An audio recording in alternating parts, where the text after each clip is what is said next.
Seafood আমি সবসময় পছন্দ করি। আমার মাঝে, মাঝেই সি-ফুড খাওয়া হয়। তো আজকে যাওয়ার পর আমি একদম অবাক হয়ে গেছি। এত সুন্দর, এত ফ্রেশ ক্র্যাবগুলো আসছে, একদম ডিম ভর্তি। হয়তো সিজনটাই এরকম, যেহেতু সামার সিজন। অনেক ডিম, প্রচুর ডিম, আর এই ক্র্যাবগুলো এত ফ্রেশ। এমনি এর আগে পরে যখন নিয়েছিলাম তখন হয়তো একটু ফ্রেশ কম থাকে বা ডিম থাকে না, এরকম থাকে। বাট আজকে আমি একদম দেখে একদম ক্রেজি হয়ে গেছি যে আমার নিতেই হবে, এত সুন্দর, আমি এত স্যাটিসফাইড।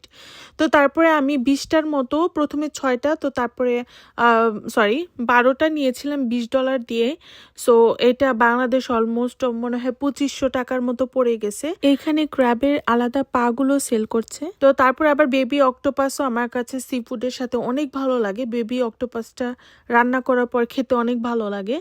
এই সি ফুড বয়েল বা সি ফুড স্পাইসি করে রান্নার ভিডিওটা কিন্তু আমার আছে, আমি ইউটিউবে প্লাস আমার ফেসবুকেও পোস্ট করেছি। কারা কারা সি ফুড পছন্দ করেন অবশ্যই আমাকে জানাবেন। Thanks for watching.